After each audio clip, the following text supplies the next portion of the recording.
to the Cathedral of Shadows, where demons gather.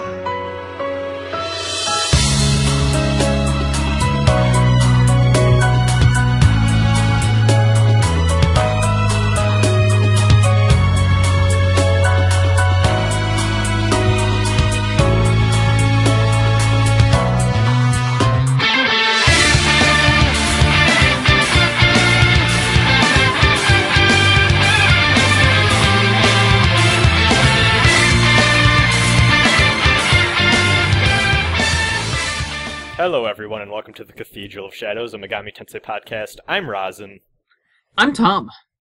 I'm Zach.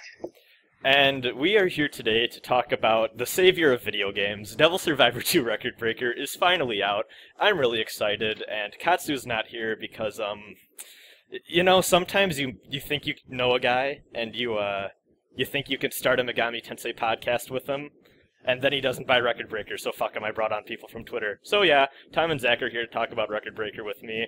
I thought I would just open up and ask a general question so we get to know you guys a little bit. How did you guys get into MegaTen? I don't know which one of you wants to start, but... You can go. I'll go ahead and start. Let's see, I got into MegaTen. You know the website Hardcore Gaming 101? Yep. Alright, yep. You know that article? Yeah. Yeah, I basically read that article and chose Persona 3 and said, I'm going to play that one first. That's basically how I turned 17 and Persona 3 FES came out, and I bought it on June 9th, 2008, because I know exactly the date that was, because it's the day after my birthday. Oh, okay. And it was rated M, so, you know, that's the first rated M game I bought with using my ID card. Oh, okay. It's a good starting game for content. For all that mature content, you know? That's a really good place to start.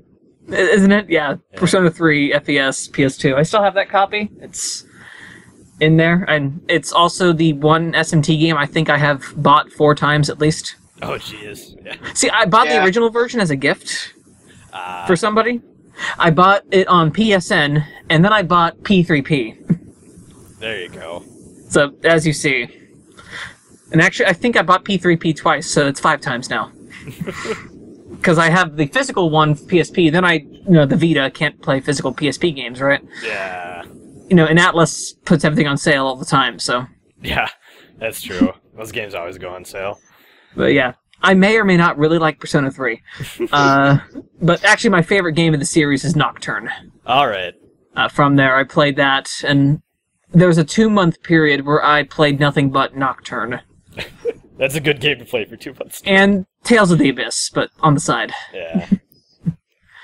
And yeah, that's basically again, Nocturne's turned into probably one of my favorite RPGs of all time.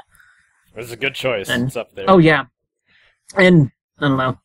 That's what I'm known as. I'm known as the JRPG guy on Twitter to a lot of people, so. Okay. Anyway, Zach, what about you?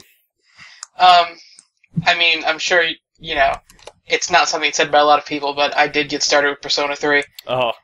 And, pretty much 99% of the people that are asked this question say it. I wish I could say something cooler, but at least I will say that I loved Persona 3, and then the second game I played was Digital Devil Saga, and that kind of cemented it for me that was going to be my series. Those are 2 really strong games to start with. Yeah, I feel pretty lucky that I started with those. Yeah. And, yeah, just, you know, I loved Persona, and then I moved on to Digital Devil Saga and then Mainline. And my favorite is probably, it's a tie between Nocturne and SMT4. Fun games. For different reasons, though. Fun games, yeah. I think, yeah, those are good. I think I went to, like, Persona 4 and then Strange Journey, and then Nocturne. I love Persona 4, but let's not get into that. I like Persona 3 a bit more. So do I.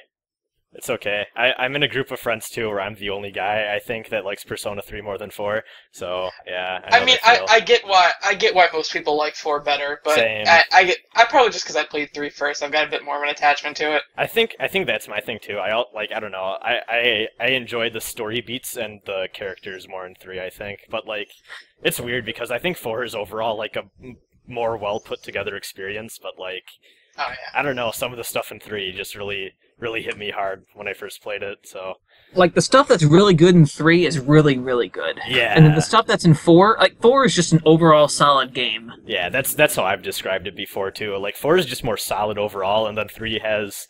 Like, I don't know, I think 3's, like, good parts are, like, amazing, and then the bad parts are also pretty bad, though. So, it's kind of a preference. I mean, that soundtrack. I prefer 3's soundtrack to 4. And if you know... Okay, just see here. I do judge RPGs by their soundtracks. Their soundtracks are very important. Yeah. Anyways, I guess we can get into some of the news that we have to talk about. There's not much, but some of this is stuff that I think a lot of people would find interesting. It's all mainline news this week, which is pretty crazy to talk about. Well, I guess there has been some Dancing All Night stuff that has been shown, but I haven't really been keeping up with it because I'm a fraud and I don't have a Vita, so I'm not really paying close attention. See, you... Day 1 dancing. Yeah. I am... If I had a Vita, I would buy that Day 1 as well, but I do not, so... Does that have a release date yet in America? I haven't kept track. I do not believe so. Okay. I'll pick it up when I see it. It probably fall or something, I'd imagine. I think Japan gets it in June. It's probably going to distract... Probably Danganronpa is going to distract me come fall, though, so... It's looking pretty good. I like I like everything I'm seeing from the Dancing All Night. It looks like a fun little side thing that I don't know. I feel like the people making that game are just having a blast. Oh yeah. It looks like it's full of so much energy, and that's cool. So, anyways, getting on to the news. Shin Megami Tensei IV, the fan translation, the thing that has been going on for years and years and years now, and even we've heard little bits and pieces of news since the podcast started. But once again, Gideon Z is making tweets saying that he's working on it, and he has I think a list of, like, he has kind of a list of glitches and known issues with the patch that he needs to iron out yet. Progress is still being made on the fan translation, so a lot of people keep saying that it's dead and we're never going to see it, and no, just Gideon Z works slowly, and he has a lot of projects going on at once, so it's still alive, he's still working on it, we have the tweets, we know he's doing stuff with it. Everyone calm down, we'll see it eventually. Just be patient and give the man some time to get that going. I'm pretty excited to play SMTF, though, whenever that finally comes out. It's like the last mainline game we really need, other than, like, 9, but I don't think anyone wants to play 9, so... I don't think anyone is ever going to play 9. Yeah, it's...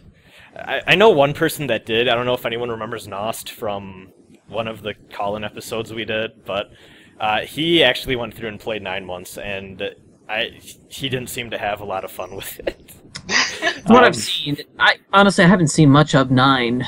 That's the thing too. I don't know what this game is like. It's like an MMO. Hard to say. It's an MMORPG, but like I know the basis, but like like playing. I have not seen that much footage. I think I've seen the final boss, and that's about it. Yeah, it's doesn't look impressive. It's not very great. It's like an even worse version of SMT Imagine, and I do like the art style of 9. I like what it was kind of going, what it looked like it was going for as well. But yeah, it was the first SMT of that generation too, which is pretty impressive. Mm-hmm. So yeah, who knows though? We'll see if one day. I'm pretty excited to see that. Just kind of seeing the bridge between mainline and Persona. I can play it right now if I want to. Yeah, I can play it right now on my Super Nintendo, but I can't read it. Yeah, that's a problem. Yeah, especially I don't for an think RPG. Yeah. Actually, I do have a cartridge of If, actually. Yeah. Wow. Because I'm a huge nerd, and you should all hate me. I have to finish SMT 2 before the If translation gets done. That's my goal. I need to start SMT 2 pretty. Like, I have a save file, but I don't really remember where I am. I do too. I got into the mines at least. I know. That's very early in the game too, so it's not impressive. Yeah. I'm a bit past there, so okay. I've just been slowly playing it in between other things throughout this year. Oh yeah. Too many JRPGs. Oh yeah. I am struggling just on the MegaTen front alone. I have, like, now that Record Breaker's out, I'm never finishing Persona Q. Along with Strange Journey, Raiiiinboooow, all the other games I need to play. So that's That's gonna be fun to juggle all those in the summer. I promised like 10 people I'd start Monster Hunter 4. I did, and like Oh wow. I pet a pig, and that was about it. I know that's like 300 hours worth of crap to do, that I'll get to in the summer as well, hopefully. So yeah, that's... JRPGs are a time investment, and I don't know why they're my favorite genre, because I need more time in my life. They are, but they're so long. They're such They're a my Do commitment. nothing else. Yeah. I'm just gonna give up on the rest of my areas of life and just play JRPGs all day. Yeah, that's all you need. I'm living the dream. Anyways, moving on from if to IV. See what I did there? That was terrible. Ouch. Yeah, I feel really bad about that one. It's okay. So, this was recently posted on the MegaTen subreddit, and I thought it'd be of interest to people. There's a little fan wiki by the name of The Cutting Room Floor that is dedicated for people to go through games' unused content and then post it up there. And recently, people have been going through... Actually, this may just be one person data mining it, but, like, who knows. Recently, someone went through the SMT4 cartridge and just posted all of the things on there that we can see and what was unused and all the beta crap. And there's some interesting stuff. I'm going to post the link down below, but of note... For one thing, one of the, it seems like one of the test portraits that they used for when characters are talking in that sort of, like, VN style or whatever, one of the test portraits was of Yuna Arakami. I'm actually looking at this now, just because I haven't seen it yet myself, and that's kind of funny. Yeah, that, and also it seems like, well, first of all, one thing I found interesting is that in the internal logic of the game, Horde enemy types are called Legion enemies, which I feel like that was a name that they went for at first, but then they realized that Legion is an actual demon in MegaTen, so Yeah. you probably can't be like, oh, it's a Legion, but there are legions within the Legion. It probably would have gotten really confusing really fast, so they just went for the name Horde enemy types. And apparently with, not only that, but apparently there were skills that you would get by starting a dialogue with Horde enemy types, which is really strange, because if you, in the base game, if you talk to a Horde enemy type, it basically goes, there's too many of them to hold a conversation with, and just kind of kicks you out. So that's kind of interesting, seeing that you would have gotten exclusive skills just from talking with Hordes, rather. That would have been pretty cool. To see, I'm looking at that now, and seeing a couple things, just seeing how that would be. That'd be very interesting to see done. I liked the idea of Hordes in SMT4. I felt it was sort of... They're easy to kill once you get to a certain point in the game, and just use Moragi, use a Moragi and slay them all at the same time, because, Moragi skill hit it multiple times. That makes sense. Mm-hmm. I don't know, I felt like the Hordes were an interesting idea, but even playing the game back then, I felt like they were kind of underused, and like it was an idea that they didn't really flesh out. Same. So I found this really interesting that they were actually planning more things with them. Yeah, same. Like, especially too, I ran physical for my run through, or at least for my main profile, and just if you have like a multi-hit phys ability, it just destroys them. Like, they're a lot more menacing in the early game, where it's like, oh my god, it's the giant enemy type of a bunch of demons, and then later on it's like, oh, I can just use one attack and wipe out the whole thing. So yeah, I'm curious to see why this was removed, if it was for like time, or just they thought it was a stupid idea, or I don't know. Maybe just rebalancing of the game, maybe some of the skill... I'm not sure what the skills would be, though, like with the Legion skills. Yeah, I'm actually curious if that is... Maybe does it say in there, or does it just say... Because I didn't look too closely at it, I just... Seems originally there were going to be a lot more Hordes, as conversation text exists that implies groups of same personality demons were once a thing. Huh, interesting. Okay. Interesting. Honestly, I can kind of see if there were certain skills you can only get through certain Hordes, if that wasn't implemented well, I could see that actually being pretty annoying. Yeah, that's true. Oh, hey, there's also an unused demon in here as well. It's Kashi. Huh.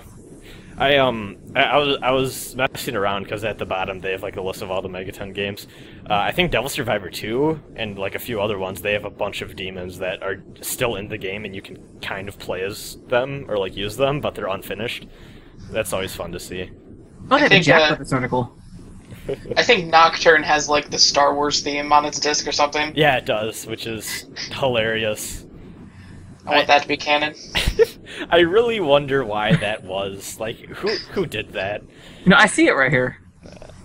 There's oh my gosh. There's like a debug menu patch thing that you can get for SMT1, and you can find a bunch of like hidden dev messages or something, apparently, which is fun. Like that Ocarina of Time. Yeah. And yeah, it's just a little fun thing. I'll link to it below, and I just thought I thought it was kind of funny how Nocturne used Innocent Sin and Eternal Punishment characters as like a beta modeling thing, and then SMT4 uses Yu Narukami for like a little beta portrait or like a test thing. So I don't know why, I just think that's really funny, and like why I'm curious. It's just like, oh, just stick Narukami in there, you know, we'll use him as a test. He's gonna be placeholder for every Atlus game from now on. Every Atlus game. Where in the world is Yu Narukami? Yu Narukami is gonna be our go-to bonus boss from now on. In all the games. Yes, he's gonna be your Demi Fiend in Shin Megami Tensei V. I could actually see him being the bonus boss of Persona 5. I really hope he is.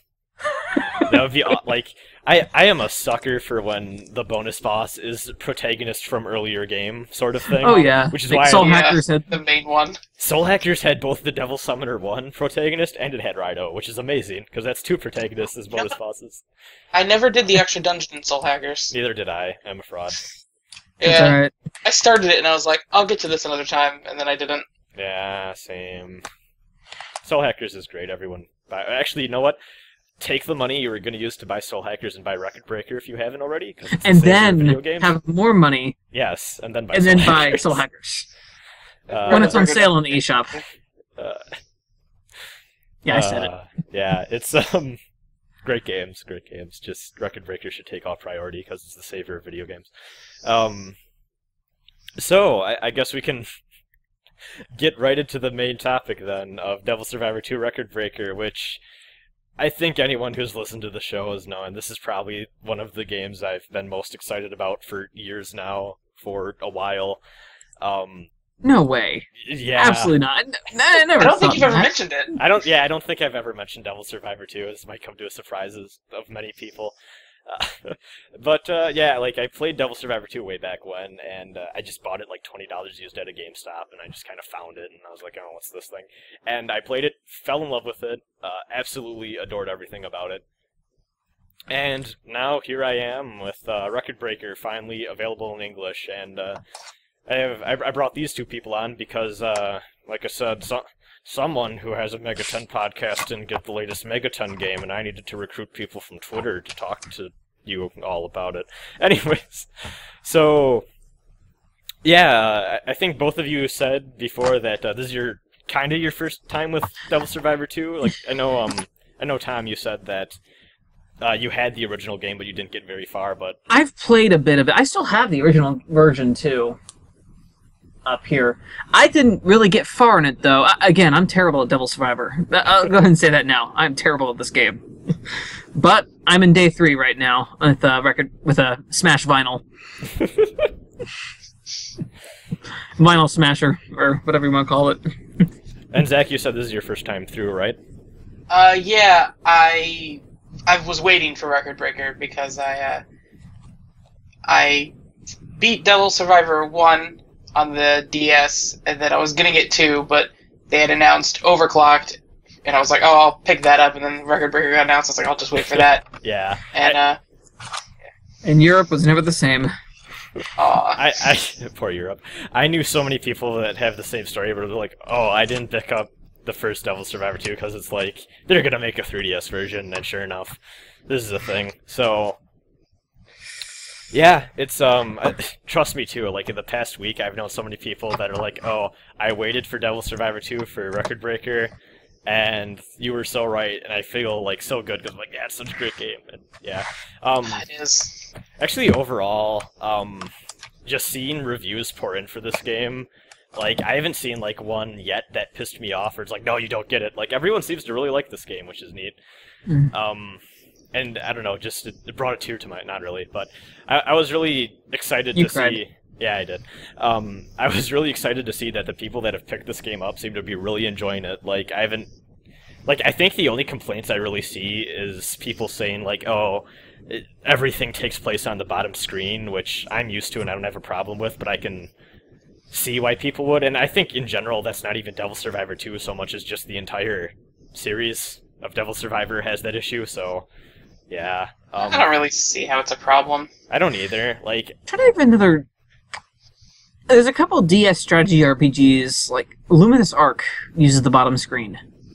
Yeah. All the time. But that game has touch controls. I'm trying to think. Does Devil Survivor 2 have touch controls? I don't know, because I never use them. It's it does. It's optional, though. You can go the whole game with or without them. Yeah. Right. I like, if a game will let me not use touch controls, I won't, just because I don't like taking the stylus out and having it awkwardly in my hands while I'm mashing buttons or whatever.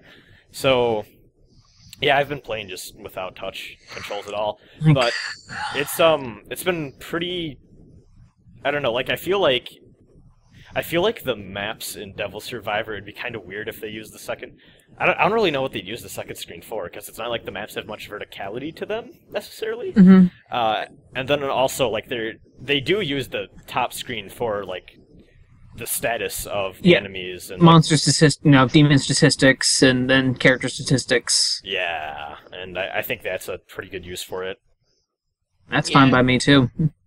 Yeah, and you can like switch through different things up there and display what you want. Oh, I'm sure they're not in 3. It's not a 3D, but the menus are sort of 3D-ish. Kinda. Like, not really. The I don't know. I haven't played the Septentrion arc, but in the Triangulum arc, I know when cinematics play, like they added, not added because they weren't in the original, but the cinematics in the Triangulum arc, the top screen they added like 3D to the little cinematic stuff, and that's kind of cute.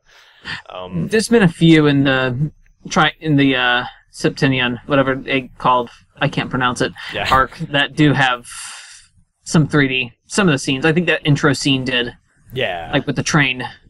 Oh, okay, that one, yeah. I thought you meant like the opening little cinematic thing. Which, the opening does, yeah, but I think the train scene, the train crashing scene did have something. Okay. I can't remember.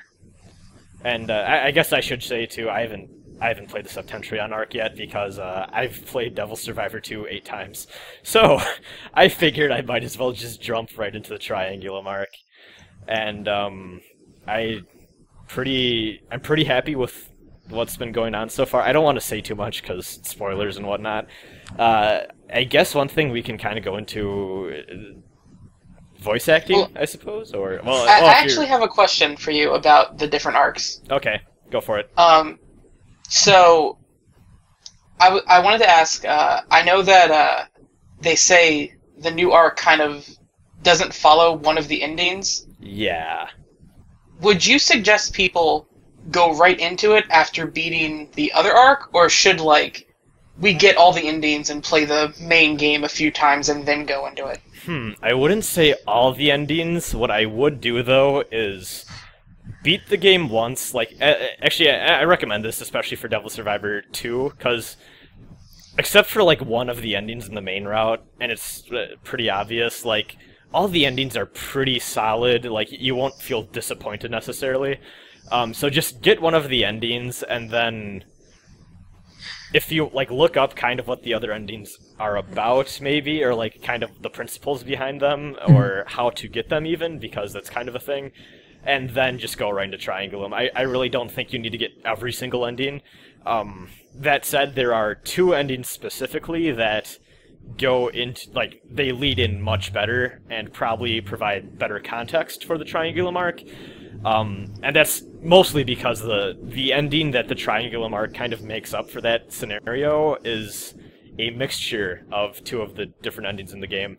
And I don't want to say too much because they're kind of spoilers for people that haven't played the game, but okay. The names of the 2 endings I'm talking about are the Triumphant Restorer ending, which is kind of I guess kind of the quote-unquote best ending that the main scenario has, and then the Anguished One route. I hope that's not too much of a spoiler just with that name. But those two endings kind of combine to make the this sort of perfect scenario that Record Breaker has in it. Like, how do I put this? Well, this really isn't much of a spoiler. People die in SMT games, so No way. Yeah, No, wait, exactly. Sometimes you gotta put your friends down in SMT games. Not a spoiler. So the deal with this is that no matter what you do, even in the best ending, at least one person will always die in the main game. That's just how all the endings work. You can't have everyone live. Now, what happens is the Triangulum arc assumes that everyone lived. So it's kind of like a perfect, flawless ending that you can't Doesn't actually... exist? Yeah, it doesn't even exist. They made it up. Which I kind of like... At first I was kind of like, that's kind of weird. But I kind of do like that because it's not really like putting one of the specific endings on a pedestal necessarily. Even though there already is kind of this, like, quote-unquote perfect ending that the main game has, it's not even necessarily perfect, it's just a lot better than the other ones. It doesn't just go with that one and say, oh, this is the canon one. It kind of just gives more ambiguity to it, like, it's this thing we made up, don't worry too much about it. None of the other endings are kind of affected by the Triangulum arc, so... I would say just play through one of them, and then maybe kind of... If you want, maybe New Game Plus for one of the, like, either the Anguished one or the Triumphant Restorer ending, but unless you got that on your first try, in which case you really don't need to. But you could probably just beat the game once, then go right into it. As a quick question, how many endings are there in Devil Survivor 2? Oof, okay, so you have... It's like 6? Okay, you have the Anguished one route, which is kind of its own thing. You have the Law route, the Chaos route, and then Neutral is weird because Neutral has this weird modifier to it called Triumphant, and basically Triumphant is you pretty much, like, no one betrayed your cause or whatever, so, like, you were best buddies with everyone, so everyone followed you up until the end. So you can get Triumphant Liberator, or Triumphant Restorer, or just regular Restorer, or regular Liberator. Like, I just kind of treat it as Neutral as two endings, and then Triumphant's just kind of its own thing, but basically you have 5, and then 2 of those 5 have, like, little, like, versions of themselves that are slightly better. Okay. So, kind of 7, but pretty much 5. It's more than I thought it had. For some reason I thought it only had, like, 3 or 4. No, and also, what's important is that Devil Survivor is more like, instead of just straight-up alignments like Law, Chaos, Neutral, it's more like character-based. So, people even argue with me all the time that Devil Survivor 2 doesn't even really have Law, Neutral, Chaos, but I think 2 of the characters are very clearly Law and Chaos representatives. They don't ever call it that. That was definitely the case in the first Devil Survivor. Yeah, 2 even changes it up more, and I think... I don't want to get too much into it, but the thing with 2 is that the lawful character is, like, he wants to bring about a lawful society, but in a very chaotic way, which kind of makes him a hypocrite. And the Chaos representative wants to bring about a chaotic society in a very government-run way, which is also hypocritical. So I think that kind of confuses people, and people go, oh, it's not either Law or Chaos, it's just their own thing. But I think that it was very clearly intended to be hypocritical versions of Law and Chaos, which is another thing about the game I really love. I can see that. Yeah, it's very interesting, but people will argue with me forever about if that actually is supposed to be Law, Chaos, or not. But, yeah, just go with whatever ending your first run, and I think it's personally more fun that way. Just go with side with whatever characters you agree with the most, personally. And I think SMT is most interesting when you can do that. So side with Joe the whole time. Joe is pretty great. Love Joe. Side with Ari the whole game. Got it. That too. When shit hits the fan, both those people go on the same side. So you might. Oh, okay. Interesting. Yeah. So you have. There you go. You already have a push in the general direction of what ending you want to get. But, do we want to talk about the voice acting at all? Because I'm pretty impressed. Yeah, actually, I like it. I do too. I love it. I think, honestly, I I actually do like Overclock's dub. Oh. Devil Survivor Overclock. I think It's this is good. better. I think this is a lot better. Like, even more. I So. thought this was. I think this is maybe not the best Atlus dub, but I think it's one of the better ones by far. Mhm. Just so far, I'd say it might be the best. Oh, really? Damn. Look, I've heard like a it lot of bad dubs. Yeah. I've heard a lot of bad dubs. It's like every. So my thing going in is like I'm new. I'm like, okay, these characters aren't gonna sound like what I envisioned them in my head too. And for everyone, I was pretty fine with it. And like, actually, Yuri Lowenthal as Joe is amazing. I love Yeah, that. That is the actually, best casting ever. I think that is perfect, even though it is Yuri Lowenthal, and I like Yuri Lowenthal. See, because my thing. I don't is, have a like, drinking game associated with him yet. My thing with Yuri Lowenthal is that I think Joe I think Joe works well with the Yuri Lowenthal voice. Mhm. I don't know why, but just that sort of goofy character. It's different from a Yosuke. It's different from Yosuke though, because it's an older character who's I think he's letting himself sound more natural because he's older. I think he's like Yeah. yeah. And I like that a lot. I saw Joe is very different, like compared to say other Yuri Lowenthal roles like Yosuke in there was definitely one, like Luke from Tales of the Abyss. This is a much older character, like 20, like in his mid-20s. Yeah. He's he's one of my favorite characters in the game I think that was like really as well. I think that was really solid casting. I know people that hate Yuri Lowenthal and they're like Yuri Lowenthal as Joe as like that was brilliant. So I was really happy with that. Io's voice I know is kind of I think a make or break thing for a lot of people. Like she sounds very like she's out of breath a lot, but I got used to it and I think she's fine. At first I was like, oh, that's kind of odd, but I like her. Just it took me a while to get used to it. The only voice I really had any problem with was Jungo, and that's mostly on me because Jungo always sounded like I don't know. He sounded more calmer or like I don't really know how to describe it. But Jungo sounded way different in my head than he does in the game. But that's on me. That's not on the actor. The actor does a fine job as Jungo. So I'm in day 3 right now, and I've just met Jungo, and that particular thing just happened. So I have not think we're at heard the much same of him spot. yet. Okay. Yeah, because I don't have that reference of having the characters' voices in my head before I meet them. yeah. I've not run into anyone who I was like, oh, I don't believe that. Like, especially like Daichi sounds so perfect for that character. Oh, I think Daichi is my favorite so far. It's so good. It's really good. Just like I don't know, just like the goofiness and just kind of how he's kind of the butt monkey of the group, and I think that Okay, there's It one works particular well. thing when this game started.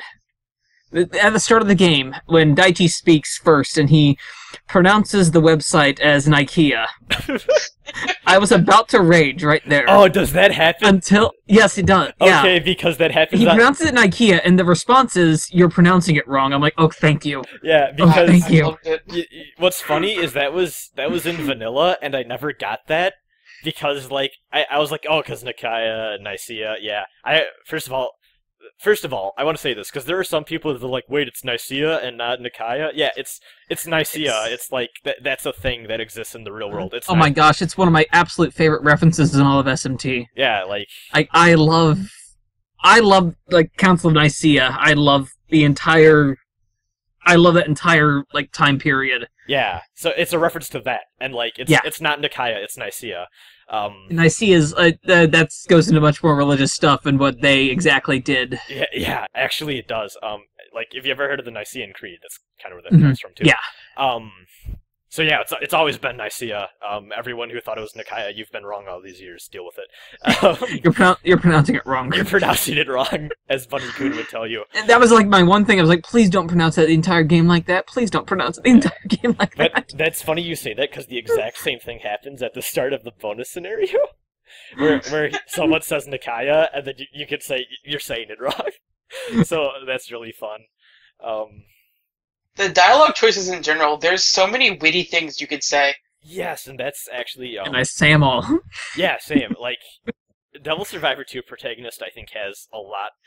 I actually think he has the best personality out of any MegaTen protagonist. I am not biased at all, by the way, but like he feels so much more fleshed out than like a Persona protagonist or even just a mainline protagonist are not they don't have personality. Mimic Fiend has the most emotions.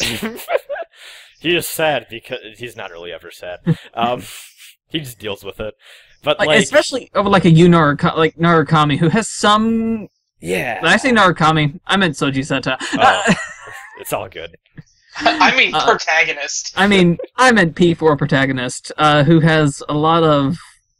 He does have a few quips, just sort of like here and there, but it's nothing too much. He's pretty plain. He's just a nice guy. Yeah, or nice guy overall. And then you have the Persona 3 protagonist who is kind of you can play him either as the nice guy or the kind of douchey, cold, get out of my face punk kid. And I just with this is he the main character of Devil Survivor 2 very clearly has a sense of humor to him. He's pretty just overall goofy.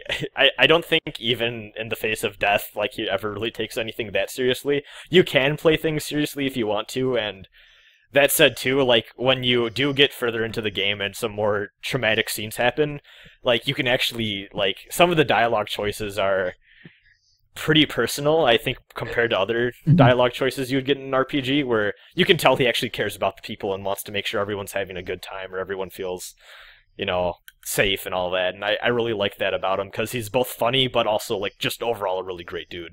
Basically, anytime a dialogue choice plays off of something Joe says, you do that dialogue choice, and it's funny. Rainbow! Rainbow! Did they keep the rock quarry thing from the vanilla? Because I don't know if that got lost in the relocalization or not. Shoot, I'm not sure. Rock Quarry, when was it? I don't remember. It was pretty early in. There's a point where Joe says rock, and the protagonist says quarry, and it's supposed to be a rhyming slang thing where quarry rhymes with sorry, kind of, or something. It's so Joe goes rock, dude, and then you can respond to quarry, and Daichi's like, what? And it's oh, it rhymes with sorry, and it's just this dumb thing, and then all the way to maybe I shouldn't ruin it, but fuck it, I will anyways. I think that happens really early on, and then days later, near the end of the game, you could say rock to say sorry to someone, and it's just the best callback thing ever. I love it. Oh my gosh. Then also I might have missed it. It might be an optional event too. It may be. I'm not sure. Also, I don't know if they kept this in the relocalization. Does the main character also ask Io if she wants a piggyback ride when she's tired? Yes. Yeah, I love that. Twice. that twice thing. that twice happens. I love that. Right before the Dube fight. Yeah, that was when it was. But, I'm kind of sad he doesn't have any sort of voice or anything, but maybe it's better that way, but... I'm fine with that for the most part. Yeah. I like silent protagonists. Yeah. Because it's weird for me, because, I have no real voice to attach to him other than the ones from the anime, but I kind of ignore those, whereas, in Persona 3 or 4, you kind of have, those battle cries to go along with it, so you kind of know what their voice sounds like, but not really, but... I think it's best I'm coming at this without seeing the anime as well. Oh, yeah. I haven't seen the anime. I'm watching it when I'm done. I might have to. I have watched it twice, and... For some reason... And I have this weird thing in the game. I'm seeing, as I'm playing this, I'm thinking about the OVA Tokyo Revelation. Oh. For some reason, as I'm playing this. Because I see a lot of Gagasons, right? Oh. And Gagason is a villain, is the main villain in Tokyo Revelation. One of them. He's the main demon villain in that one. I always think of that Gagason. I have not seen that yet. I should. That would be a great... You should do a commentary on that, just overall. Maybe one day. If you and that also has an English dub, by the way. Oh yeah, I've heard that. Yeah, it's bad. I mean, it's bad completely, but it's one of the funniest things you'll ever watch. Especially when the main character goes Super Saiyan and he turns into Susanoo. Oh dear. Oh no, sorry. Did I say Susanoo? Oh my gosh, I'm dead tonight. Excuse me. I meant Masakado. Oh, you could have gotten away with it. Well, I guess YouTube comments would have corrected you. Whatever. Oh, they would have corrected me, and they would probably correct you right there when they do that. Yeah. So it's Masakado. I know. Masakados, whatever. Yeah, and then just overall, we went places with this. Yeah, the voice acting's really great. I love it. there is one thing I kind of wanted to bring up that I really love about this game. More so than perhaps any other MegaTen, I really feel that they put a lot of effort into showing a disaster happening and like the physical devastation and how the characters deal with it. Yeah. As opposed to just an apocalypse happened and now it's post-apocalyptic. This actually feels like they really put a lot of effort into making you feel what someone would go through when their city around them is being destroyed. Like, especially compared to, say, Devil Survivor 1, where that one was more about like a group of people being locked down while everything around them was starting to crumble. Well, in this one, everything has crumbled in like one day. I think, and this is the aftermath. I think this might be also a reflection of where you two are at in the game, because I think because you're both at like the third day, so I think that's kind of where it kind of separates from Devil Survivor 1, where Devil Survivor 1 is exactly what you both mentioned, but it kind of continues down that road where it just keeps showing the fall of humanity and like how tragic that is, and that's kind of where the survival aspect of it comes in. Now, what Devil Survivor 2 does is, I don't know if either of you have gotten here yet, but like more cities are involved, and it's more of a widespread thing, so it's almost like the apocalypse happens faster and it's more deadly, so the characters are like, we need to survive, and then they're protected under gyps, and they're like, okay, now we need to fight back. So, like, I really like Day 3 so far in that it's, what I'm fighting here are not demons. Yeah. I'm fighting humans. Yeah, it's... like, overall, I really like Day 3 so far in that it's basically humanity deciding that why should gyps be the one to decide what we do to survive? Why can't we do it ourselves? And I'm like, okay, that's interesting. And that's kind of where the main alignment decisions kind of start to kick in a little bit, like slightly. Not the main alignment, but that's kind of where it's heading. I'll go real quick and then I'll let you talk. But just with that too, like, I think Devil Survivor 2, the apocalypse and like everything goes to shit way faster, whereas in Devil Survivor 1, like, it's slower, but also they spend more time on it. So, like, Devil Survivor 1, it's like, oh god, we're going through this horrible thing. Devil Survivor 2, it's, oh god, we're going through this horrible thing. Okay, the dust is kind of settled, everyone takes sides, so... And on Devil Survivor 1, sort of, in defense of that one, yeah, at least I like where the story, like, where everything is going to that one, everything's sort of linking together. Yeah. By the end, by the time that comes together. Like, all the different, the battle for the King of Bel, the lockdown between the demon outbreak in that one area. Yeah. Containing of it. I think the second half of Devil Survivor 1 is way better than the first half, in my opinion. I think so, too. Also, like, with that, Devil Survivor 1, I think you kind of are more intimate with the space, because it's such a smaller... Like, it's not even a full city, if I recall. It's, like, a tiny section of one city that's locked down. Yeah, just the Yamanote.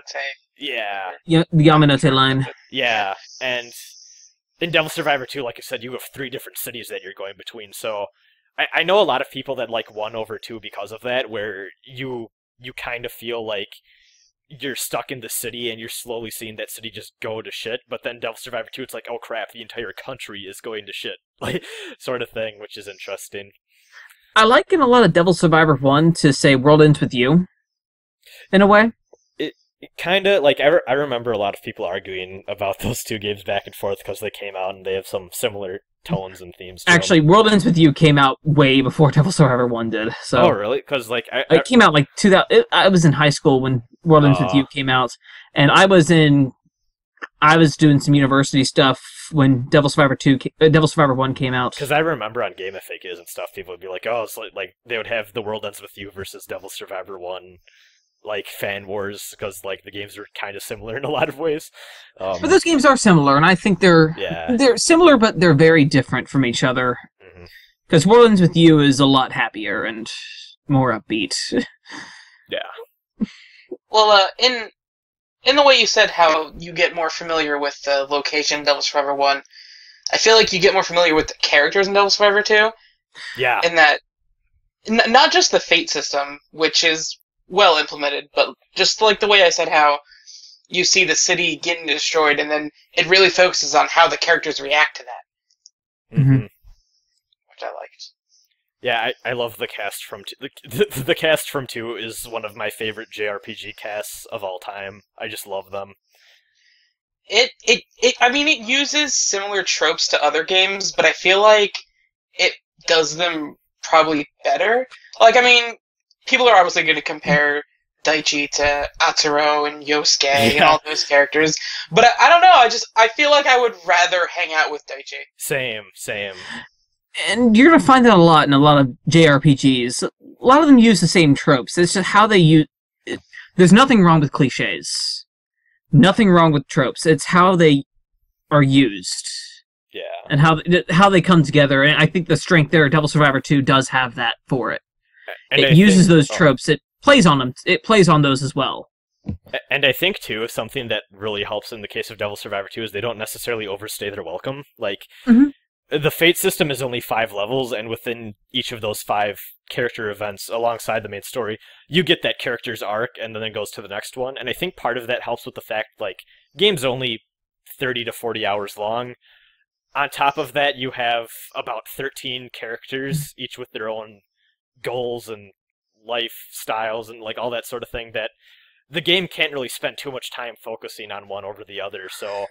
It each kind of gets each of their stories out of the way, and then you kind of get to know all of them as much as you would like to, and then it just moves on, which I think is really great, because I think the entire cast is really strong and pretty likable, except for, like, I don't like Keita very much, but that's just me. And even then, I don't hate him, I just think he's okay, whereas everyone else I love, so it's that sort of thing. Well, you also, I know you've mentioned this before on the podcast, but they implemented the Fate system in a way that it doesn't feel as separate as the social links did to the story. Yeah. It feels like it could have just been part of the story, learning these characters' arcs. Mm-hmm. It's like definitely tied in. Yeah. To the story. Like with the Persona series, the social links do feel like a separate entity from its actual game a lot of the times. I think Persona 4 did a better job of, like, at least the playable characters you have are social links. In that sense, sort of trying to tie that together a little bit more. We'll never see what we have with the Persona 5 coming out, and how that's going to work out. Yeah, I'm curious to see what they do with social links, or whatever they want to call them, because it looks like they're getting a name change in Japan, so they'll probably get a name change over here. What was the name change in Japan? I think it went from community to, like, it was like community links to cooperation now, it's called. Cooperation, okay. And that's right. said, that's all, like, that's piecing things together from a trailer, so they might still be social links, but we right have now, no idea what that trailer exactly. Yeah, like right now, it seems like instead of community links, they're called cooperation now. So who knows what they'll be called over here. But it should be interesting to see where they go. But I do really love the Fate system, just because I think, too, I've said this before, I think a problem I have with some of the social links, and you don't really get this so much with some of the bigger characters, like your party members and stuff, but for some of the side characters, for those social link events 1 through 3, it's like, you go out to eat, and then you talk a little bit, and then you're done, and it's like, did we need that sort of thing? And then with 5 Fate levels, every scene feels important, and every little event that levels up that Fate feels like you're actually getting somewhere with that person. And I like that more, just the abruptness of it. It's not padded. Yeah, it's not padded, exactly. Mm-hmm. And plus it's linked to the time system of, Devil Survivor 2. Yeah. There's, 30-minute intervals, to, quickly, please go save this guy, or else he's going to die. Please, quickly. Yeah, I definitely feel like sometimes I'm left with a choice of, well, I really want to do this thing with this character, but I don't know if I should risk not going to this main story mission first. So yeah. I'm like, what do I want to do? Yeah, because, like, that's only really a thing when the death clips are around, but even then, like, it's stressful, because it's like, I want to become closer with Io or Daichi or someone, but, like, if I don't go to this mission, Jungo might die. So, yeah. Like, on my first run of Devil Survivor 2, Keita died, which was unfortunate. Oh, no. Yeah, I got him on New Game Plus, so it was okay. But, like, it's really fun having that sort of time mechanic, and also, so my thing with Persona's social links too is, I feel like it adds like a level of stress, but like good stress to the game where, and I think that was entirely intentional, where they're like, oh, you're trying to balance all these social responsibilities you have, and I think anyone who ever went to high school can feel that sort of, that sort of pressure.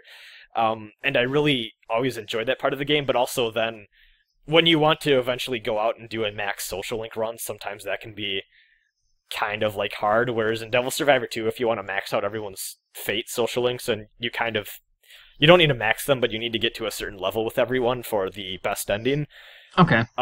It's not, I don't think it's as tedious as the social links, because with the social links too, you have to worry about, okay, do I have the right persona, so I can equip that on the day where I need to talk to this guy so I get more social link points, and I need to keep track of everyone's schedule so I can make sure when to best optimally go and max out each social link and that sort of thing. Whereas in Devil Survivor 2, it's like, here's the list of options of people you can go to right now, and you don't need to worry about what demons you have in your party or necessarily anything else. It's just go talk to the people you want to talk to, and there's like, I think half the amount of things to keep track of, because like social links, there's like 25-ish about, probably.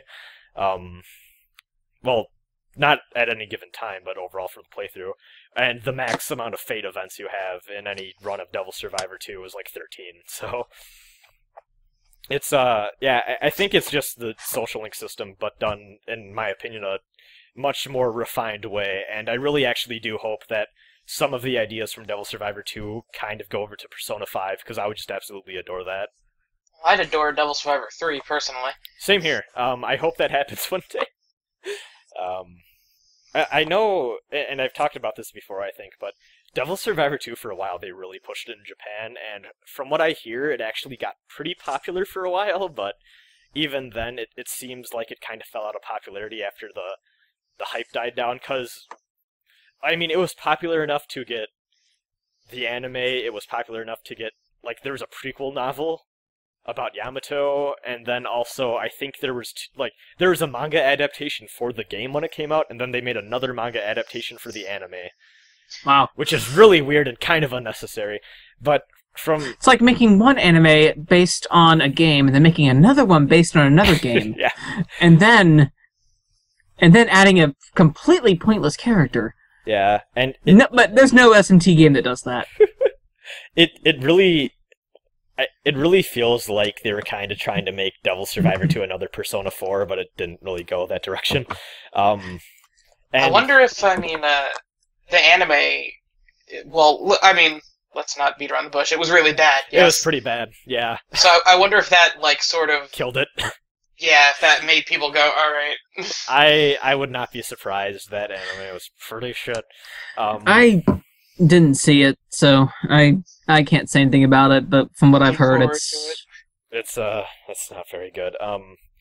Because I know for a while, apparently Devil Survivor 2 got pretty popular and then just kind of died out, and I don't know if they'd want to go for a Devil Survivor 3 based off of 2's success. I mean, 1 did pretty good from what I hear too, so it's not like there's ever been really a flop, but also with that too, Atlus has a history of doing two versions, or two versions of the same idea, sort of.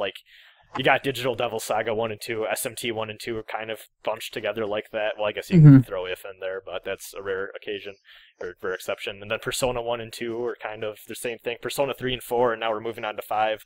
So I wonder if we do see a Devil Survivor 3, if it's going to be a big overhaul to the system, but I'd be down with Where's that. my Strange Journey 2? Come on. I want my Strange Journey 2. SMT 4. Kind of, sort of. I guess it could be. Not nearly as hardcore dungeon crawly, but I'm fine with that personally. I like SMT4 more than Strange Journey so far. Actually, my second favorite SMT game is Strange Journey, so. Oh. It's much further down on my list. I love that game. Same, actually. It's fun, but I have problems with Strange Journey. But I'll save that for another podcast. No main line, only. I can't wait till you get to Sector Eridanus. It's my favorite SMT dungeon of all time. See, that's actually my big problem with Strange Journey so far, is I don't like the dungeon designs, really, but I think also part of that is just I've played through Persona Q, and those dungeons are designed really well, thanks to Etrian Odyssey team. So, yeah, I have some problems with Strange Journey sometimes, but I'll get more to it, and I'll give it another shot when I have more time after I play Record Breaker 8 times. Now, that second arc doesn't have multiple endings, does it? Yes, it does. It has, Oh, darn it. I believe, 3. Oh, darn it. Oh, maybe that's where I got the 3 from. Oh, maybe. So yeah, the second arc does have 3 endings, and if I recall, it has the exact same New Game Plus functions that the main game does. So, New Game Plus works exactly like it did in Devil Survivor 1, where, like, you kind of get points based off of what you did in your playthrough, and then you use those points to, buy rewards for what you can carry over into a new game. So it's like a Tales of system, like the Tales of system. I have never beaten a Tales game, so sure. Okay. Yeah, you get grade, like, the grade you get in Tales of games, you spend that on New Game Plus features, like double EXP, or like double gold. It's, and that's what the grade system is for in Tales of. Okay. It's mostly stuff like keep over the skills that you cracked this playthrough. Oh. Or, okay. And also they stack, so like if you did something on a previous playthrough, you'll always have those points for another playthrough. So that's really nice. Okay.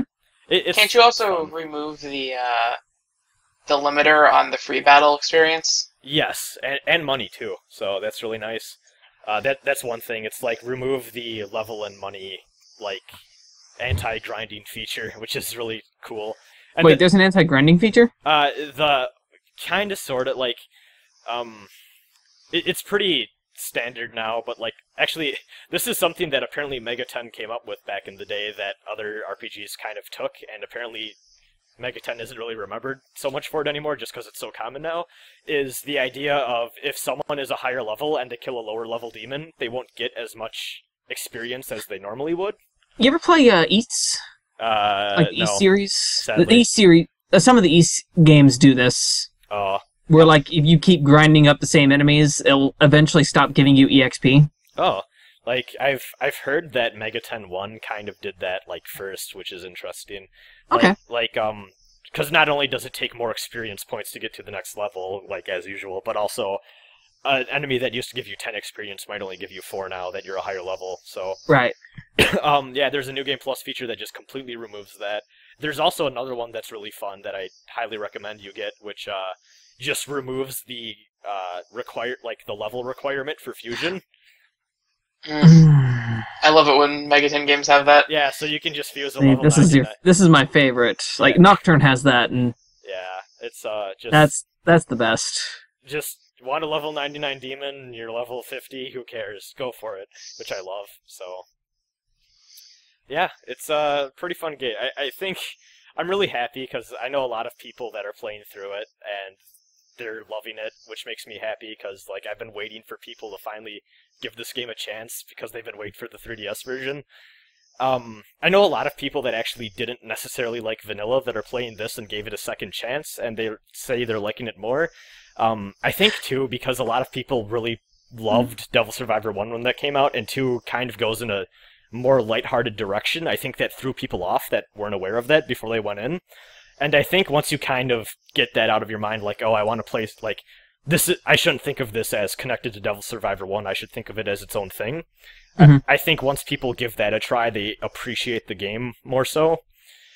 Because it's definitely tonally very, like, far away different. From first. Excuse me. Yeah, very different from Devil Survivor 1. And actually, I'm sort of in that camp, people who did play the original game, and I like it enough, but I am enjoying this a lot more now. Especially, I haven't played an SMT game in a while, so this is my first time, like, since my replaying 4, I think, last year. That always helps.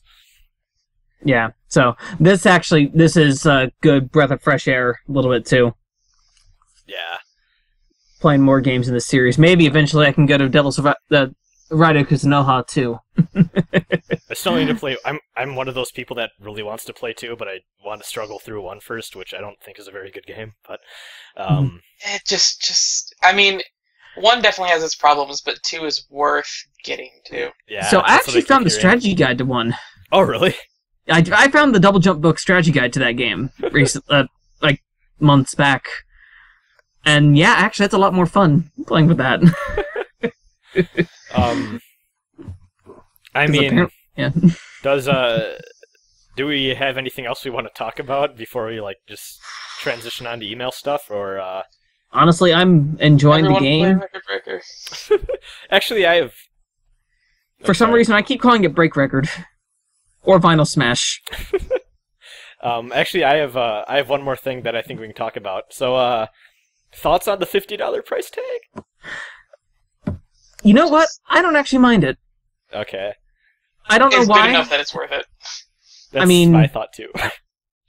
Atlus does have this sort of thing on that, the $50, with some of their games. They, did it with 4. I think they're doing it. They did it with 4, Persona Q, and they're doing it, I think, with Etrian Odyssey Untold 2. Yep. Yeah, we'll see how that goes. I don't buy Etrian Odyssey games until they go on sale. Same. So, I bought Untold and actually digital, which is weird. But yeah, actually that game is really good too.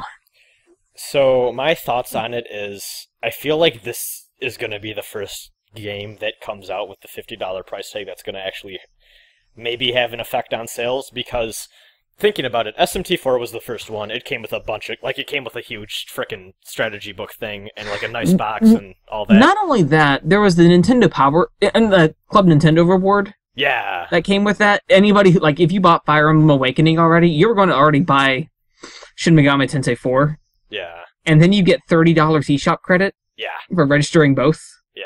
Which was That was one of the greatest gifts I've ever gotten, which was actually led to me buying Ace Attorney 5. So yeah, that was I think a lot of people said the $50 was worth it.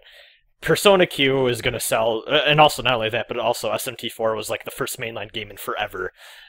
So everyone was going to buy that. Persona Q is Persona, so you could probably put that at like $70 for the vanilla game. People would still buy it. Mm-hmm. Devil Survivor, don't think as many people are attached to as mainline or Persona. So yeah, that kind of is Here's what I have to unfortunate. say about that.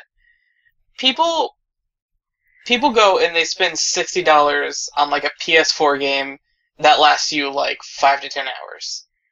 Record Breaker is gonna last you like so long. Even if you just do like one playthrough, it's worth the money. So like support good games. It's $10 more. You get stickers. Yeah, you get stickers. I don't have a use for them.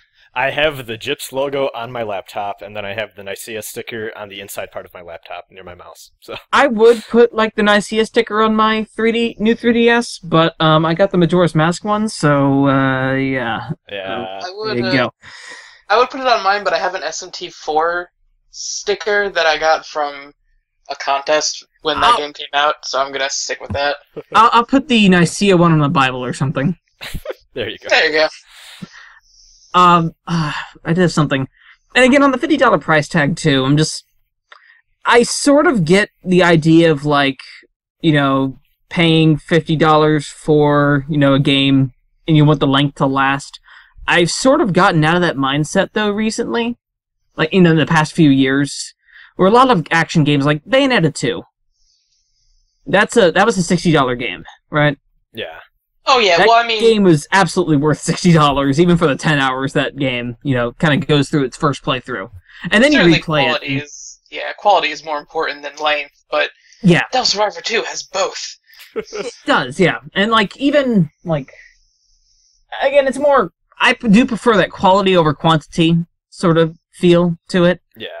Even Xenoblade Chronicles. I love Xenoblade Chronicles. That game is way too long, in my opinion, but... that game is really good still, and definitely worth playing. And yeah, that game is that was $50 when it came out. And I know some people who do attached length to dollar per hour amounts, and I can't do that anymore. I think a lot of the issue is just from the fact that it's only Atlus that does $50 for 3DS games, and I do think to some extent that is pretty shitty. I'm not even going to bullshit around this. So if they had kept doing the $50 price tag like they are now, and the third game that they did it for was anything other than Devil Survivor 2, I probably would be more mad than I actually am, because I'm not even mad, because like I would have paid $80 for this like game as soon as it came out and just not bought another thing I'd buy later in There the are year. a lot of things you would have done to get this game. Oh, aren't there? you do not know what. Anyways, let's not talk about that. Yeah, alright. but like, I don't know. Like, if this was any other game than Devil Survivor 2, I think I would be more mad. But you do have a lot of content, and I do think it is shitty that Atlus is the only people that do this. Like, at the same time, it's an Atlus game.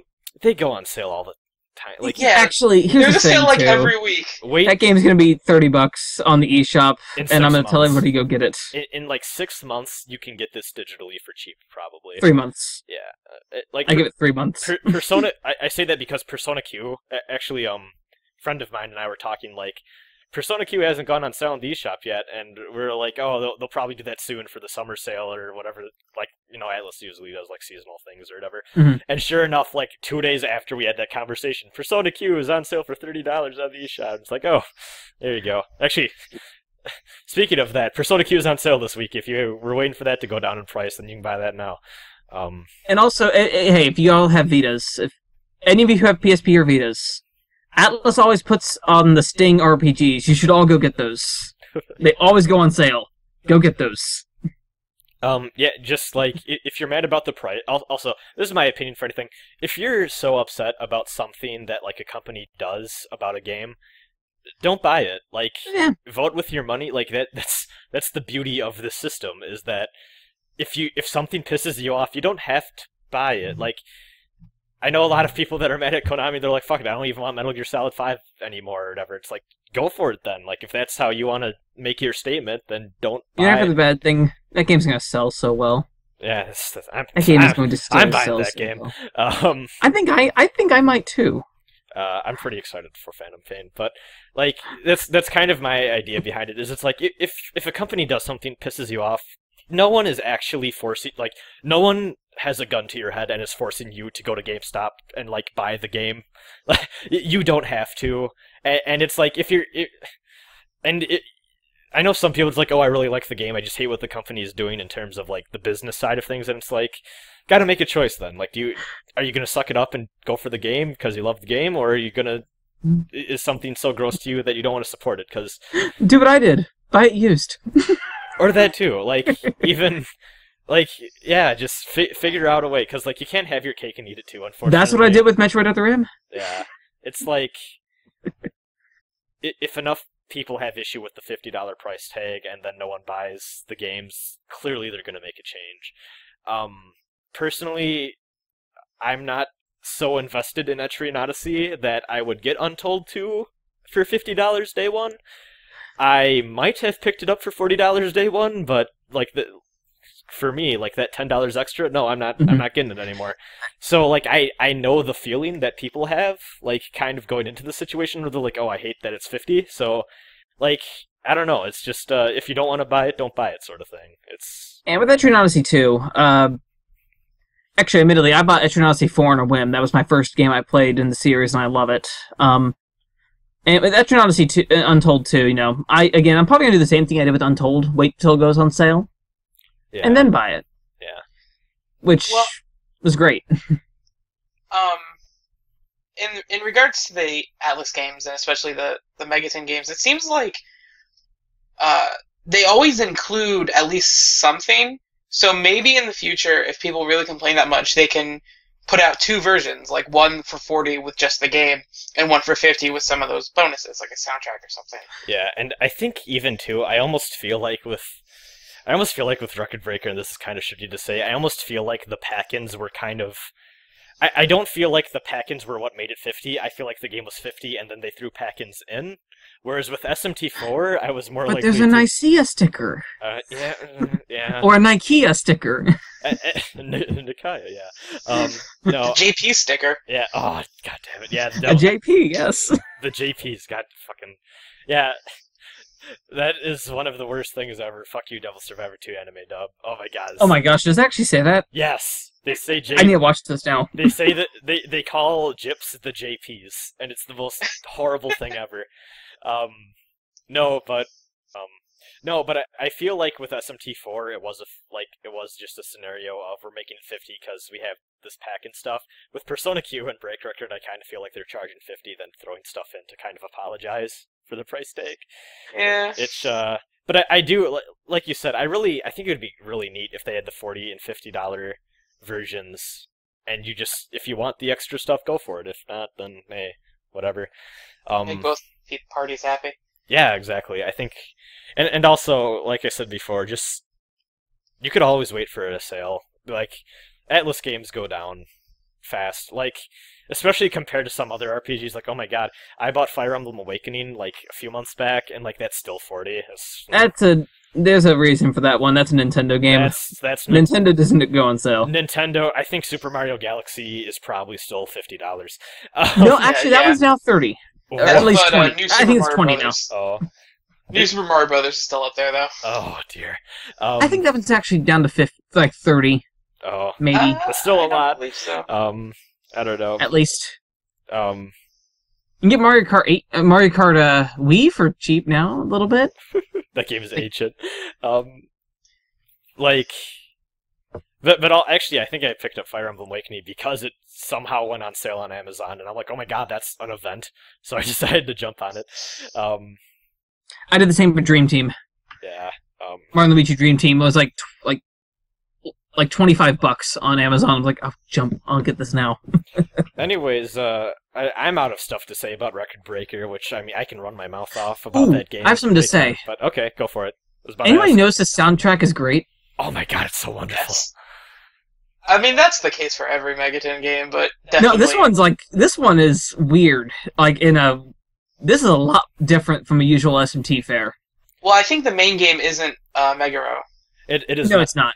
Rasen, usual composer. Devil Survivor 2. Who's the composer? Kenji Ito. You are kidding. I'm pretty sure, right? Is it Kenji Ito? Kenji Ito is the main composer of the Saga series. Oh yeah. Which yeah, I have been playing Saga Frontier. So. No. Crap. No, he did the vanilla soundtrack. Yeah. Yeah. Okay. That's. Yeah. So the stuff you're hearing is actually done by Kenji Ito. Oh my gosh. So Kenji Ito is in my life again. Yeah, Megaro did the Triangle Mark. Yeah, that's what it is. The pack-in has remixes, and then actually the Triangle Mark is Shoji Megaro work. I knew that, but I wanted to make sure before I said something. Gotta cover your bases. Yeah, exactly, because those YouTube comments. I know exactly. So I'm like, crap. Did he? I forget. Did he do Triangle Mark, or was it only the soundtrack? Because I got confused real fast. No, yeah. Okay, this has a couple of composers. Yeah. Kenichi Tsuchiya, Atsushi Kitajo, Ryota Koduka, Toshiki Konishi. Yeah, I don't know. I love the soundtrack though. I think it's really good. The Triangulum arc has like a mix of old and new tracks, and they're all pretty good so far. Let's see. A lot of the battle themes I really like. There's a couple particular I really like. And I think the one I really like does sound like it would be Kenji Ito. Yeah. So that's honestly, now we found the link between Saga and Devil Survivor 2, which has been basically my 2015 so far. Has been Saga. There you go. Yeah. I don't know. Soundtracks are just great. I like it a lot more than Devil Survivor 1's. Honestly, I don't remember anything from Devil Survivor 1's. There's a couple tracks I love from Devil Survivor 1. Ooh, no, I'm sorry. I love Action. That song that plays in like the main thing. Oh. The battle with bells, like whenever you initiate a battle with them. Yeah. I love that track. I like my favorite from Devil Survivor 1 is when you just start the game. That song called Demon of Darkness starts playing, Mm-hmm. and I like that sets the tone so well for the rest of that game. But I think 2's is like a giant improvement. I love it a lot. It fits the game. It fits this game very well. this very triumphant sort of soundtrack compared to like the dark brooding Devil Survivor 1. This is a lot more triumphant, a lot more upbeat. A lot more upbeat, yes. Yeah. And the battle themes are more focused on with the more guitar, I'd say. Yeah, definitely. More compared to like the more chaotic sounds of Devil Survivor 1, this is more traditional guitar, more structured. Oh, definitely, yeah. Trying to think of a good way to say that. Like, I know what you mean, though, because, like, one feels more, like, kind of, like, metal-y, or, like... Mm-hmm. That would be Devil Survivor 1. Yeah, and then, like, this feels more like traditional rock sort of thing. Like, now that I think about it, yeah, Kenji Ito did I played through Saga Frontier recently this year, and he did the soundtrack for that game, and I'm hearing a lot of, like, you know, that same sort of style come into this with some of those battle themes. Yeah. Which, if, like, by the way, SMT fans, go play Saga Frontier. Go play that game. After Record Breaker, though. After Record Breaker. After Record Breaker. Go find that game somewhere and play it. You will be surprised. You will love this game. Maybe. So, that game is hard, though.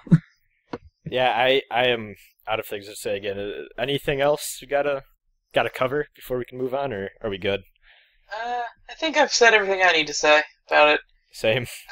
I think we're good here. We talked about the soundtrack. All right, let's move on to some emails. Well, first of all, I should probably announce the winner of the Mass Effect 2 code giveaway. Drum roll. And I clicked a random email. Okay, so looks like the winner here is Maya. So Maya says that, well, here, I'll read the email. I listened to the first 2 or so episodes of the podcast when you guys first started, then got busy and kind of forgot about it. Oops. Saw someone tweet about the last episode that came out, so I started binge watching or listening for a few days, but I only went as far back as I think 45. With that small range of videos, and I'm planning on starting from Season 1 one of these days. Please don't. Season 1 is terrible. We get so much better with Season 2 and on. This is from, like... Actually, this was sent 420, so... yeah, like, it's been a while since we got this email, so maybe they've already listened. But, yeah, our first couple episodes aren't great. Anyways. Season 1's not that bad. I liked it. I liked them. I'm too critical of myself, okay? But, so we had a Maya. Is there a Tatsuya? Yeah, that's a good... It's not spelled the same, unfortunately. It's Aww. M-A-I-A, but... who knows? Maybe there's a Tatsuya on the other side. But... Oh my god! For a few days, let's see... Anyways, I plan to start from Season 1 one of these days. I guess I'd have to say my favorite is 50, They Done Did the Thing. I didn't know about Pepsi Man at all, and details that you shared about the... I think they're talking about the Nocturne documentary that we were talking about. Were pretty interesting, and I'd love to see that Nocturne documentary subbed. I don't usually do this email thing, especially since I don't actually have any questions for you guys, but something to possibly win, I thought, why not? Since I'm already here, I want to say thanks for doing this podcast. I don't really follow the MegaTen community, except for a couple guys on Twitter and an artist or two, so these episodes are a nice place to see what's going on in the fandom, sort of, and also news, chit-chat, tangentially related to the franchise. I can't speak tonight. And you guys can be pretty hilarious. Aw, thanks. Not being able to return to weekly episodes is understandable, and I would have said I'd like if you could make more sooner, but then I still have seasons 1 through 3 to catch up with anyways, ha. All the best with those adult responsibilities. That's like Katsu's catchphrase nowadays, it seems. Thanks again, Maya. So yay, Maya, you've won yourself a code. Congratulations! And that game is really good. Mass Effect 2 is great. Yes. Mass Effect 2 is really good. I am playing through it right now. Like, that's my favorite game in that series. Definitely. Oh, I think it's most people. Like, I know a lot of people like 1 a lot, and like, those people, we have a word for those people, and those people are wrong.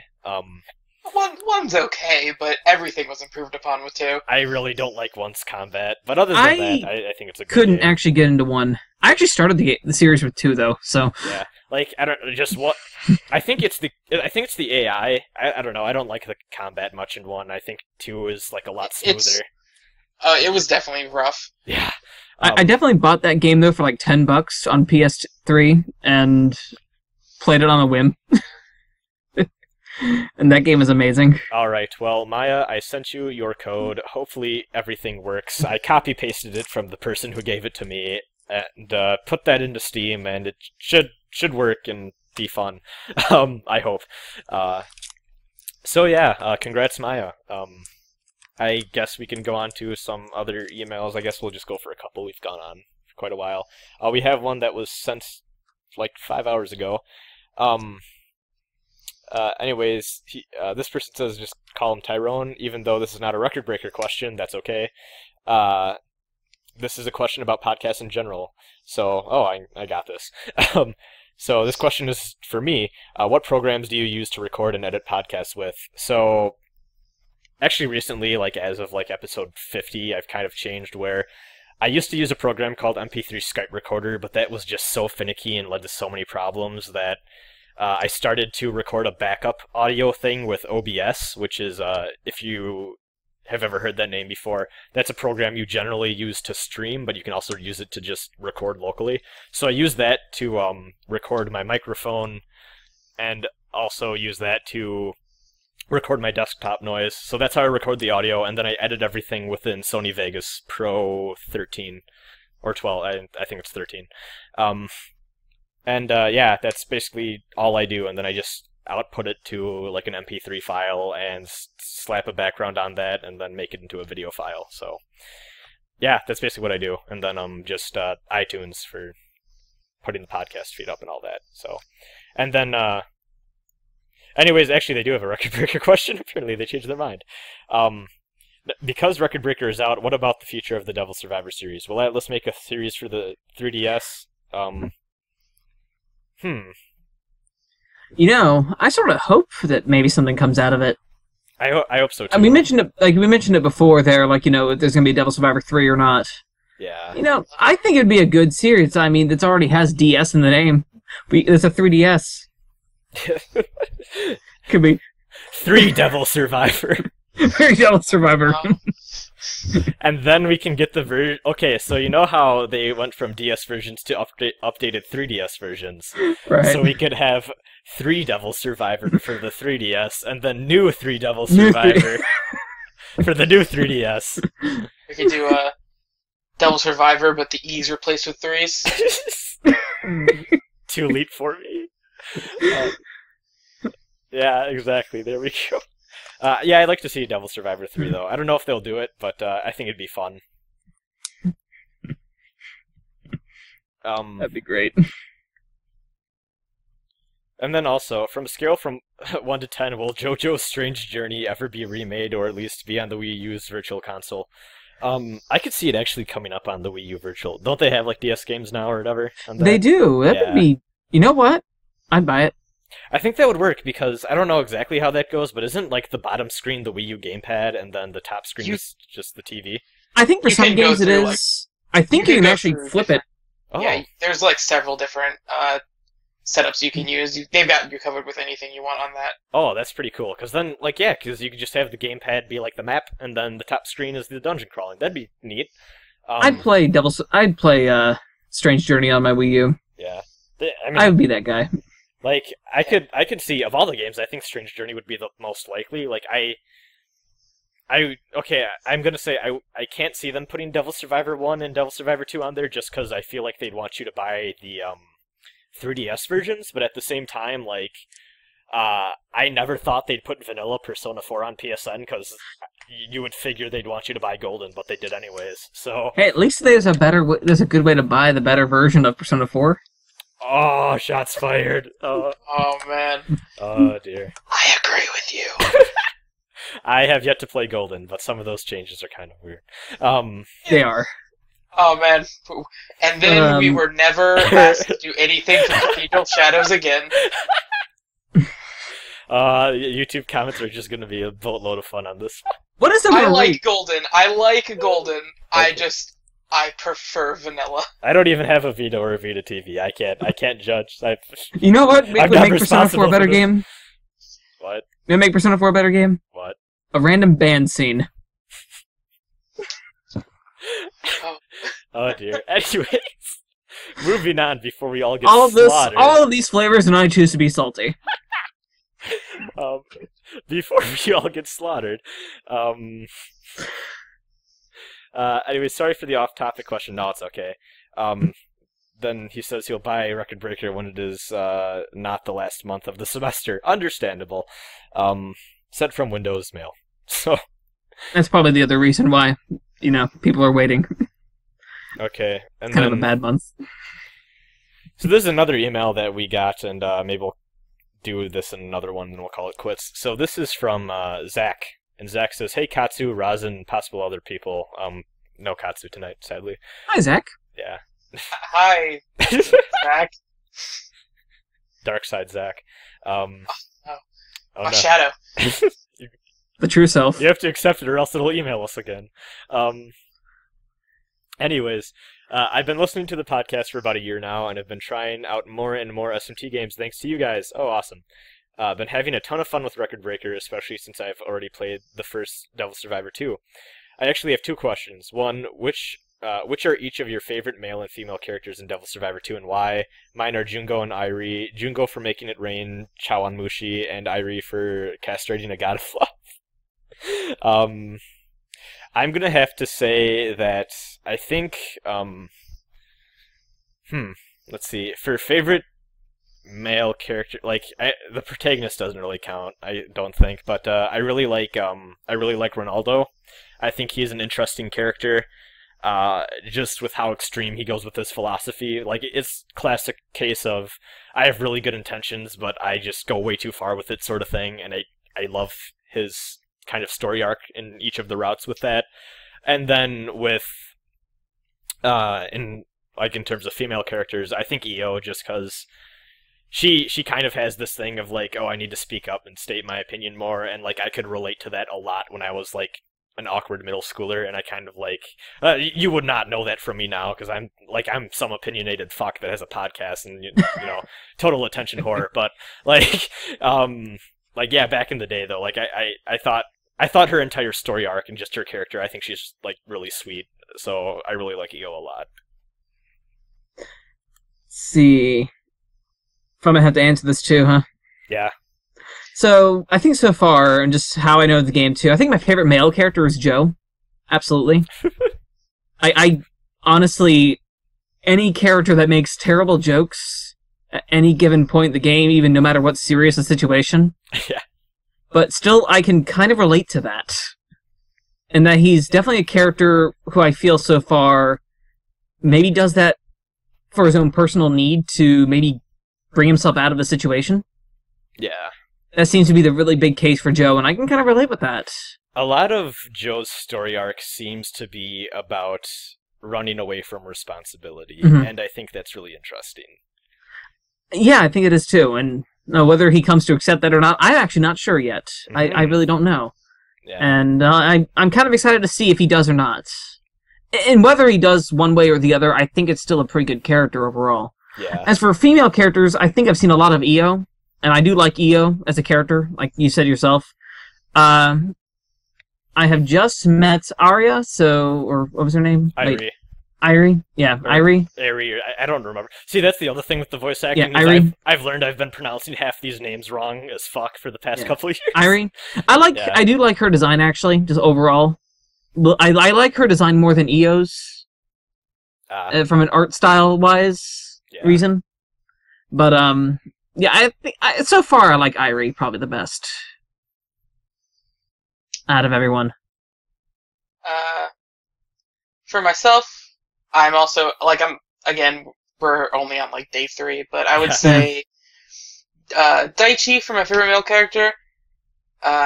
He just seems like a fun guy to be around. And even when he does kind of the generic, oh, there's that popular girl, I got a crush on her, he's not obnoxious with it, and he seems like he's just a goofy but fun person. Isn't he kind of like a tame Yosuke in that regard? Honestly, there's one scene that caught me in Devil Survivor 2, in so far in the game, that I really liked with Daichi. You mentioned this again with Io, hey, at least we get to talk to a really bad situation sort of happened. Oh, hey, at least we get to talk to Io, right? That's one of the responses. If you answer that answer with that. He's like, dude, it's not really the time for that. Yeah. It's like again, that much tamer Yosuke, but he's still really... He's not just generic hormones. Yeah. And, I mean, that stunt with the ice cream truck is amazing. Oh god, that was awesome. It wasn't an okay, so the funny thing is that wasn't an ice cream truck, but people call it an ice cream truck because, like, he hits Dube with it. It was basically a giant ice cream cone.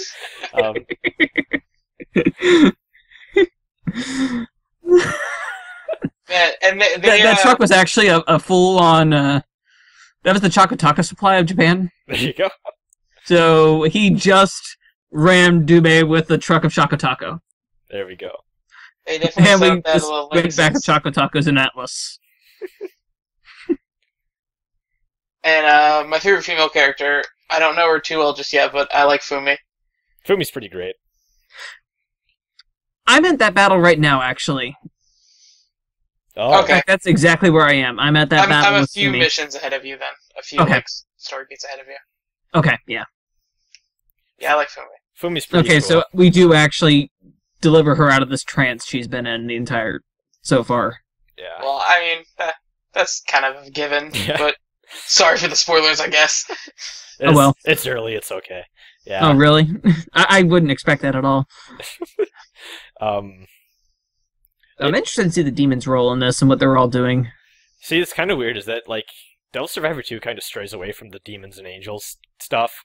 Mhm. Because, like, the alien, like, invaders are kind of more important, like the actual Septentriones and the, or Septentrions as they call them now, and the Triangulum. Like, the demons are kind of, like, a major problem and probably are the ones causing the most damage, but they're kind of an afterthought as far as, like, the main character's quest is concerned. So that's interesting. They're a means to an end. It just so happens they populate everything. Yeah. So yeah. Although, again, this game does do that sort of thing where, demons, falling into the wrong hands, or like that, being able to control them. Oh yeah, definitely. Again, with the especially with Day 3 so far, with the Riders, kind of using this themselves. Yeah, and like for some of them, it's clear that they're pieces of shit, and they're just using it to like loot or like hurt other people. And then others, it's like I have no choice. I need to get food somehow, sort of thing, which is really interesting. Mm-hmm. I think an SMT4 sort of did the same thing too, with that as well. People having access to demons. Yeah. Having the sort of same thing. I do like that. And I guess actually we can, Zach has a second part of the question here. Do you think one of the main reasons why they added Miyako was from all the protagonists cross Yamato Yaoi? Then he says LOL. Parentheses. Actually Miyako was originally supposed to be in Vanilla Devil Survivor 2, but they couldn't figure out a way to implement her, so they just kind of put her in the Triangulum arc, and I haven't seen too much from her yet because she doesn't come in until after the first Triangulum fight, and I'm just a little bit after that, so she seems So I'm going to do a interesting so far. full-on confession. Okay. I knew nothing about the Triangulum arc. So I saw that, I was like, oh crap, what is this? Interesting. I did hear something, but I didn't know what the scale was of it. So I'm like, okay, this is interesting. It's kind of like a whole new game inside the game. It's not Great. it's not as long, but it's long enough. Okay. It is very similar to the answer in a lot of ways, but I'd say it does the bonus scenario type of deal better than the answer does, at least so far. Actually, there's a lot of similarities. Like, it is definitely harder than the main game, but at the same time, you can always turn the difficulty just down to blessed. So, like, even if it's too much for you, you can always turn the difficulty down, and it's fine. But Honestly, I'm at Blessed right now, just because I suck at this game. I was terrible at the original one. Yeah, Devil Survivor's hard, man. It's pretty hard, but like it reuses assets, of course, and all that, and it has a fair share of like new and old stuff in there, and I think it does it pretty well, and I'm enjoying the story so far. So it's all fun. It's all fun. But I think we're gonna call it a night on all that. Thanks a bunch, you two, for popping in and podcasting. Thanks for having us. Yep. Yeah, thank you. No problem. random people from Twitter. Yeah. Everyone go buy Record Breaker. It's pretty great. Yeah, it's great. I like it. Savior of video games. Yeah. I don't Yeah. like it's the savior of video games, but I don't like you just buy Record Breaker and you don't need to play any other video games. Ever. Just get all of the endings for everything. You'll be set for Yeah. ever. Exactly. I mean, hey, buy it twice. Yeah. Fuck Give it to a friend. No, just buy it twice and then buy 2 other copies for friends. Just spend $200 on Record Breaker. You know, just all you have to do is buy a physical copy, buy yourself a copy for your 3DS on the digital store, right? And then, you're all good. There you go. If you want to go really hardcore, track down a copy of the original. There you go. Bam. All right. Yep. Bye, everyone. Have a good one. Bye, Record Breaker.